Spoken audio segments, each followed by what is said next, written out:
Në Shqipëri, opozita pritet të vendosë pas 2 ditësh qëndrimin e saj ndaj parlamentit pas shkeljeve sipas saj të panumërta të rregullores dhe kushtetutës nga ana e shumicës së majt.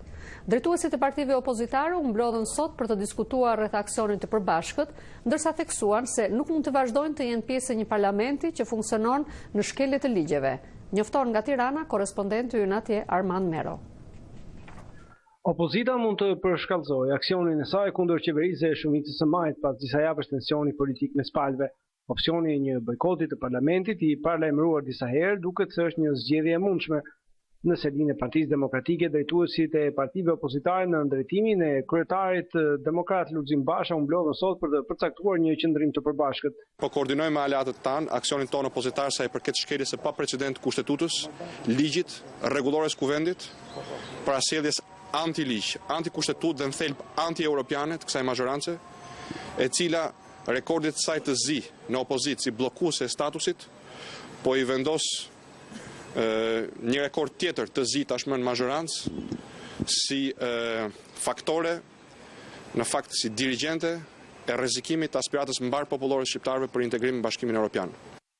Nga ana e tij, kryetari republikan Fatmir Mediu deklaroi se një vendim do të ketë ditën e njëjtë. Do të vendosim të gjithë së bashku ditën e njëjtë në mëngjes se kush do të jetë veprimi brenda parlamentit, jashtë parlamentit dhe kështu me radhë.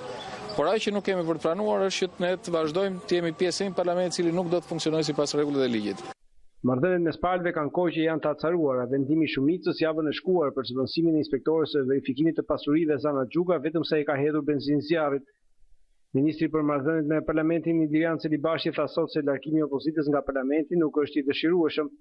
Qëndrimi bojkotus ndaj veprimtarisë së kuvendit nuk është një zgjidhje as e dëshiruar, por as e dobipruese. Megjithatë, në fund fundit është vendimi i tyre. Shumica vendosi sot të shtyjë diskutimet për ndryshimet në ligjin për nëpunësin civil të propozuara pas rrëzimit të aktit normativ të qeverisë nga ana e gjykatës kushtetuese. Kjo çështje është një tjetër pikë debatesh të forta dhe ndarje të thellë mes palëve. Për Zërin e Amerikës, Armand Mero, Tiranë.